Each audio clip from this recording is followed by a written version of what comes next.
to be imply a positive change in attitude. Now, my second category, comprehension and apprehension.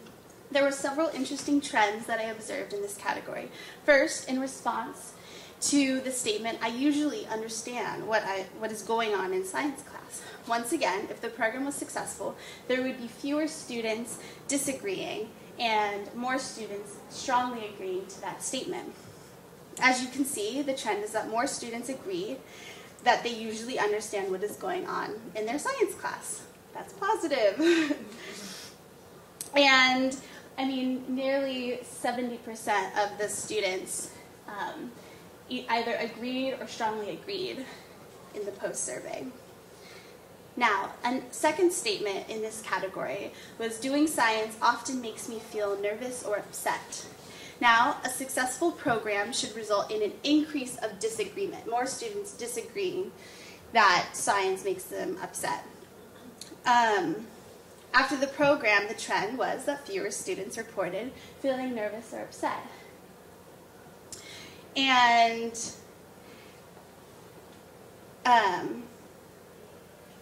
and another trend was that fewer students reported uncertainty.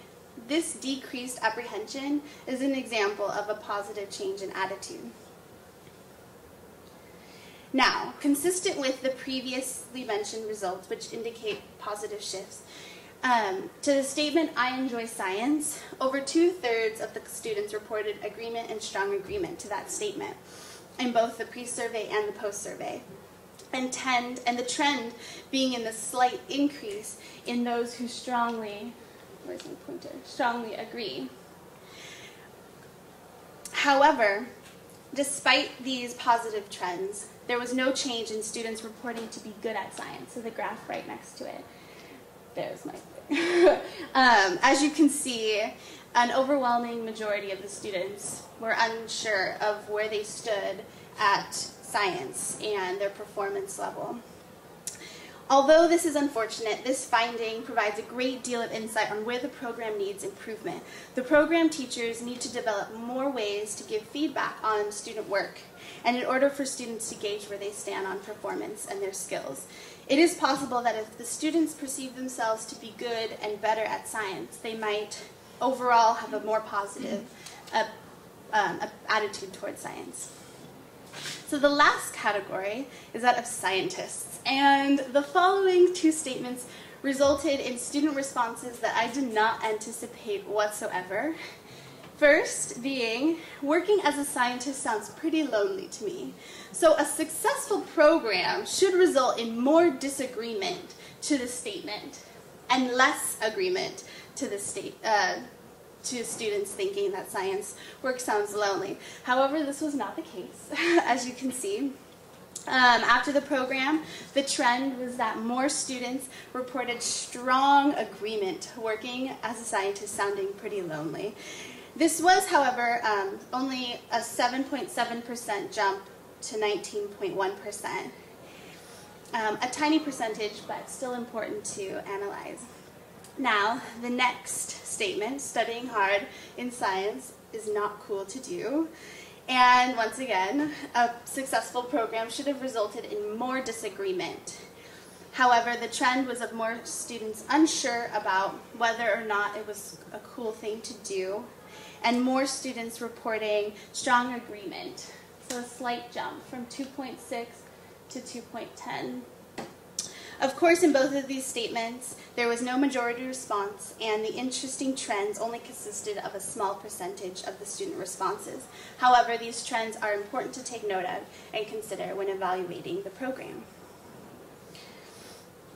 So just to recap, there were trends that indicate positive changes in attitude, and those were in the categories of importance of science and student comprehension and apprehension.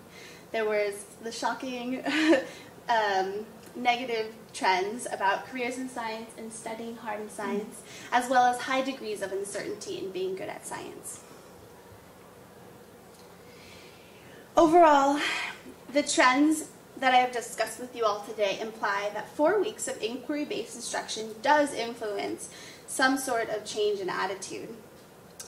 And the students found science to be more understandable and less difficult, contributing to the overall enjoyment and appreciation of the subject. However, more professional development and training for teachers is necessary to influence greater positive changes in attitudes.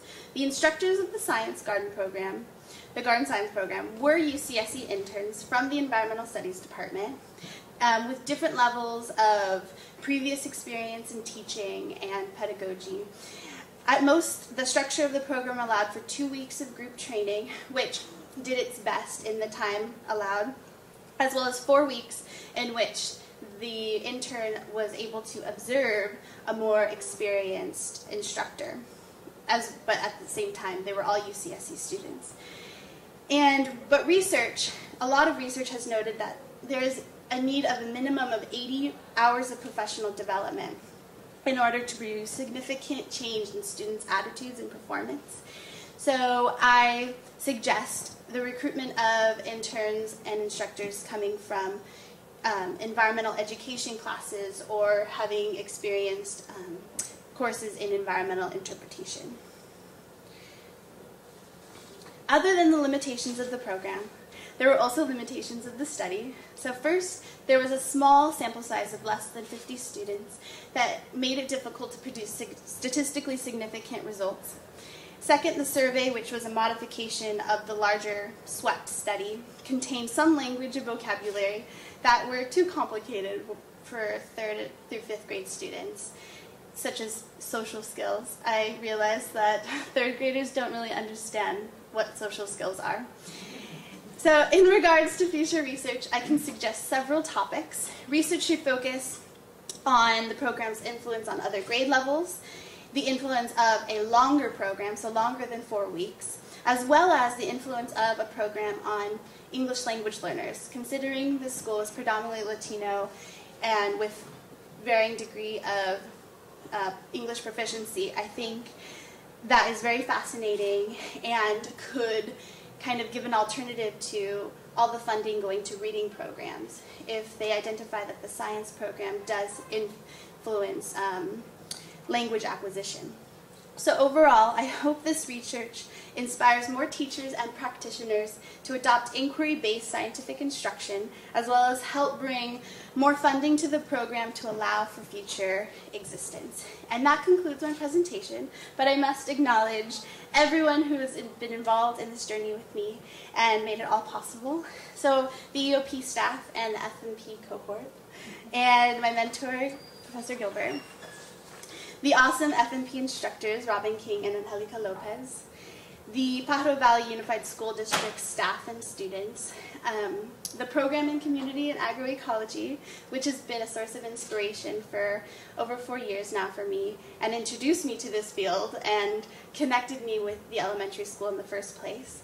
B, who was my mentor and advisor throughout the entire program design and curriculum design.